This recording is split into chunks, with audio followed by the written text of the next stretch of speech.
Good morning and welcome to Rising. We have a great show for you today. I'm here with Niall Stanage, and we are in the middle of Christmas party season here in D.C., Niall. We are, and we're here early on a Friday morning nonetheless, so Yes. Well done us. Props to our dedication, Exactly. honestly. Actually, I always look forward to our Friday conversations, Amber. As do I. I know we have a lot to get to. Ahead this morning on Rising, Senator John Fetterman lashing out at both sides of the aisle after two different proposals to avoid the dramatic rise in the healthcare costs failed their votes in the Senate. Plus, Marjorie Taylor Greene drawing outrage from the right after meeting with the progressive charity Code Pink. Here's how she's responding. And Jasmine Crockett stirring up Democratic politics in Texas. The fallout from her Senate bid announcement coming up. But first, we begin with Indiana, one of several states pressured by the Trump administration to draw new congressional maps ahead of the 2026 election. 21 Republicans in the state Senate joined Democrats on Thursday to reject the new Republican-favoured or Trump-favoured map, despite the president's heavy attempts to woo lawmakers to his side.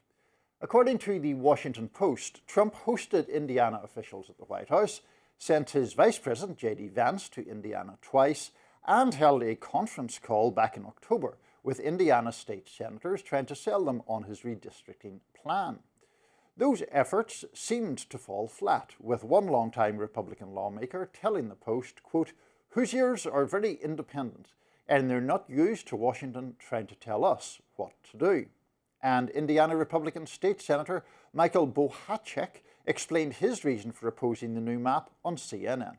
It's bad policy, in my opinion, and the opinion of others. It makes the legislative process just too transactional.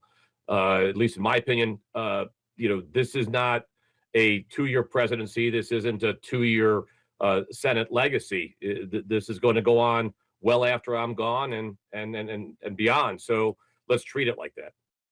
Republican lawmakers' defiance of Trump's wishes seemed to strike a nerve with the president, who posted on Truth Social ahead of the vote on Wednesday night, attacking Indiana State Senate leader Roderick Bray, writing in part, "Unfortunately, Rod Bray enjoys being the only person in the United States of America who is against Republicans picking up extra seats. In Indiana's case, 2 of them. He is putting every ounce of his limited strength into asking his soon-to-be very vulnerable friends to vote with him. He is putting the majority in the House of Representatives at risk, and at the same time, putting anybody in Indiana who votes against this redistricting likewise at risk." And Vice President Vance piled on in a post of his own, writing, "Rod Bray has consistently told us he wouldn't fight redistricting while simultaneously whipping his members against it.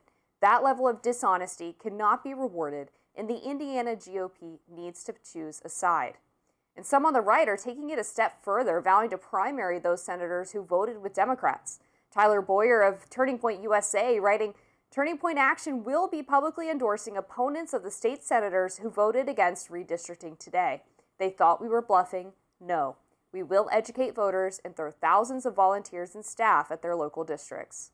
But some on the left are seeing all this as a sign that Trump is losing his grip on his party. Here's Pete Buttigieg on Jimmy Kimmel's show earlier this week. In Indiana, the state house there, very Republican state, Republican supermajority, the President of the United States personally begging them to redo the districts, and up until now at least, doesn't have the votes. And I think that's really telling, because I think in the same way that before taking over this country, he took over his party, I think the way that his power is starting to collapse will be first within his party and then more broadly in the country.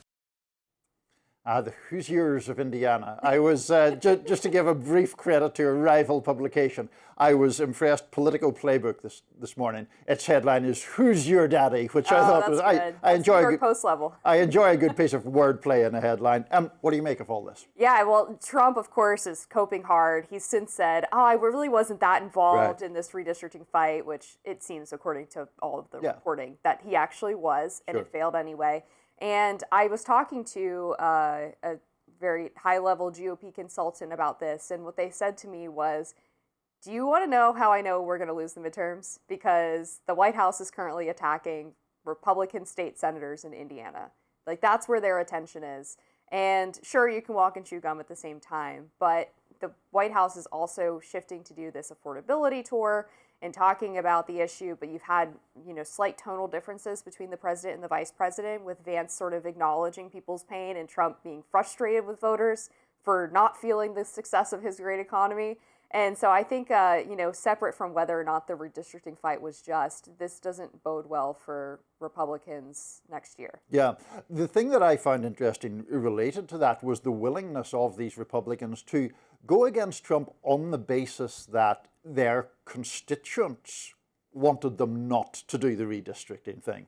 Because I think, in broad terms, what we have typically seen in the Republican Party is politicians, some of whom who may be more establishment figures than Trump is, being worried that their own constituents would be outraged or be annoyed if they didn't adopt the Trump line. Here, where Republicans have a huge majority in the state Senate, it's like 40-10 in the GOP's favor, but they still felt that no, their constituents didn't want to meddle with all this stuff, and they therefore bucked Trump to do so. I thought that was interesting. Yeah, it is. I mean, to be fair, I think, state politicians don't have to worry about the president of the party anyway, as much as people in Congress do.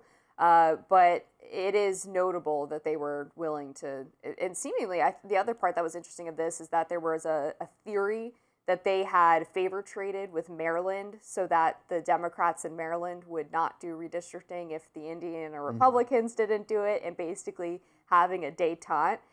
Which has been chattered more generally across various states after the Texas and California push, where everyone's like, okay, we just all need to mutually disarm and stop this crazy gerrymandering process. And I think, if you look at this from the broad midterm view as well, it also is telling that Trump is so focused on redistricting because it tells you that they're obviously worried that Democrats are going to flip a lot of seats, and so they need to have a higher number of overall Republican seats available in order to stave off what they see as an incoming blue wave. Yeah, I think that's exactly right. And if you look at the Indiana proposed map, I mean, look, I know that U.S. House districts are drawn in very peculiar and picayune ways anyway, but it was like such an obviously, well, first of all, it was rather greedy. I mean, Republicans have 7 of the 9 House districts in Indiana to start off with. The map was likely going to give them all 9. And one of the ways it was going to give them all 9 was basically divvying up Indianapolis so that you could outweigh the predominantly Democratic vote in the city itself with more Republican voting suburbs. Things like that, I think, are just so obviously cynical that they do risk a backlash. And you're quite right. I mean, Texas and California went head to head. It was, I think, 5 seats each way there. They canceled each other out. They canceled each other out. And then other people did really seem to, other states, did really seem to step back from this. There were some, North Carolina, I think, did something.